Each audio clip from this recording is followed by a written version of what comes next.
السلام عليكم ورحمة الله وبركاته. ازيكم يا حبايبي؟ عاملين ايه؟ صلوا على النبي. دلوقتي انا هعمل معاكم طريقة الكرشة بطريقتي وطريقة الكوارع.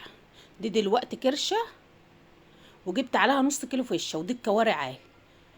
نقحتها بايه؟ بملح ودقيق وليمون وبس، وغسلتها بيها. بصي خليتها فله شمعة منورة. دلوقتي انا جبت حلة على النار وحطيت فيها الكرشة. حله سخنتها قوي ورميت فيها الكرشه، هتتشوح وتصرد الميه اللي هي فيها وتتشوح تشويحتين ثلاثه كده اهي. هديها تقليبه. دلوقتي انا حاطط لها ورق لوري وشويه فلفل اسود بس، وغطيتها اهو.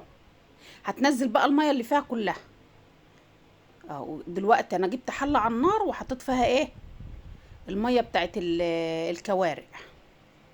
هديها سلقه كده. هقول لكم على فكره، ما تخليش الحله تزرق الالومنيا معاكم لما تغلوا فيها ميه في اخر الفيديو ان شاء الله. بصوا الحله كانت الميه بتغلي والحله عامله ازاي اهو. بصوا الكرشه اتشوحت فنزلت الميه اللي فيها كلها. رحت انا خدتها ايه، حطيتها تحت الحنفيه، فضيتها في المصفى. وهحط الحله على النار وهحط فيها ميه بقى. هو الفلفل الاسود اللي خلاها لونها كده على فكره. دلوقتي ادي الكوارع بتغلي معانا اهي، وادي ميه ايه؟ دي الميه بتاعت الكرش. حطيت فيها معلقه سكر، ورق لوري، فلفل اسود بس. مش هحط ملح غير اما تستوي. اول ما تغلي هروح حاطه فيها ايه؟ الكرشه. تبقى هي ديت شوربه الكرشه اللي تشربيها. لا هتلاقي لها ريحه ولا طعم، هتلاقي طعمها زي السكر والله العظيم. لا هتلاقي ريحه ولا هتقرفي منها ولا عيالك هيقرفوا منها. دلوقتي دي ميه انا حطاها تغلى على النار عشان احطها ايه؟ للكوارع. دلوقتي الكوارع بتغلى اهي. قطعت ايه؟ طماطمايه للكرشه، وهقطع بصلايه. طماطمايه وبصلايه تغلي بيهم، تاخد غلوه واحده بيهم كده. وهجيب البصلايه دلوقتي معاكم. ما تنسوش تحطوا اللايك وتشتركوا في القناه وتفعلوا زر الجرس. دلوقتي انا جبت الكرشه اهو، فضيتها إيه يا رب الكوارع، انا اسفه.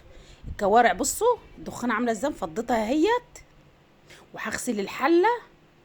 اديتها غلوه، اديتها غلوتين كده، ورحت مفضيها برضو في المصفى. بس انا فاتحه عليها الميه السخنه.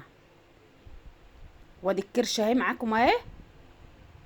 الكرشه اهي بعد ما شوحتها وفضيت الميه اللي نزلت منها عشان ما ريحتها يعني وطعمها. والقلب الفشه، شوفوا انتوا بتقولوا عليها عندكم ايه بصراحه.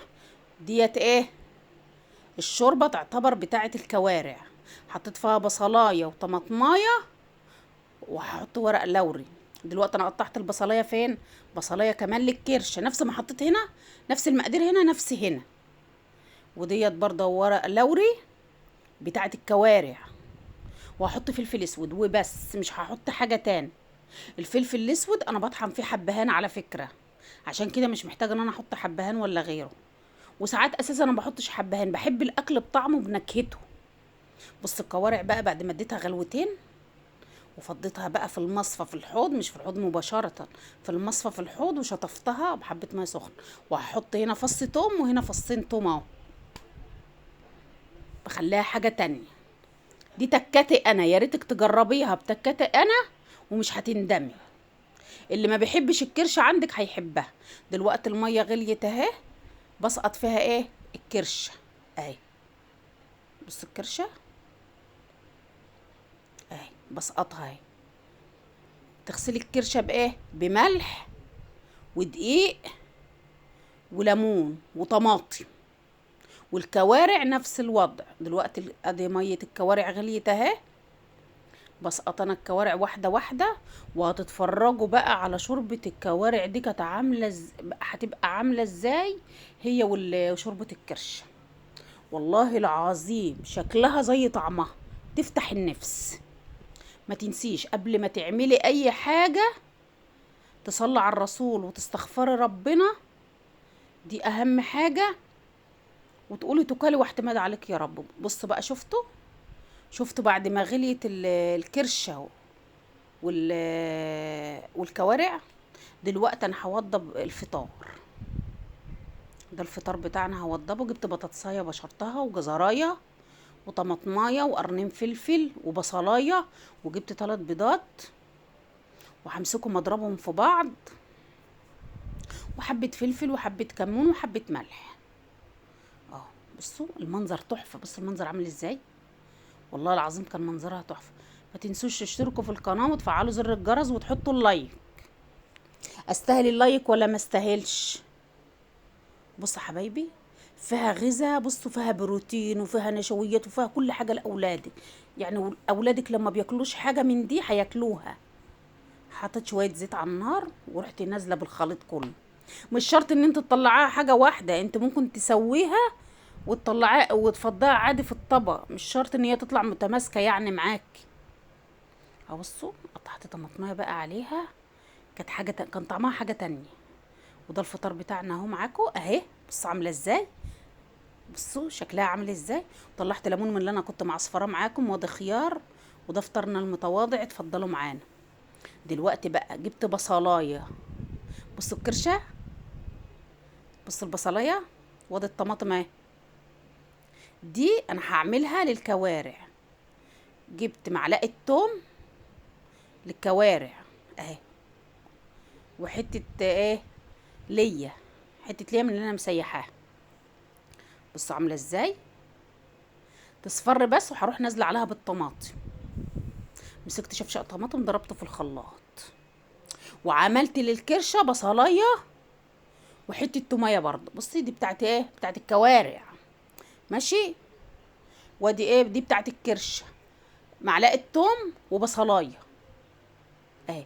انا جايبه كيلو من الكرشه بس، برضه حدها تشويحه برضه بقى نفس الوضع، وحته ليا صغيره، سمنه ماشي، زيت ماشي، المتاع عندك اي حاجه موجوده. ما تربطيش نفسك، ما تربطيش نفسك، وقبل ما تخشي مطبخك ولا تعملي اي حاجه تستغفري ربنا وتصلي على الرسول وتقولي توكلي واعتماد عليك يا رب. طول ما انت بتطبخي كده تفضلي تذكري ربنا كده، ربنا هتبصي تلاقي اكلك ده زي العسل، ولو قليل هتلاقيه بزياده.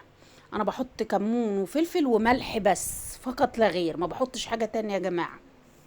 انا بحب الاكل بنكهته بطعمه، مش اكل توابل.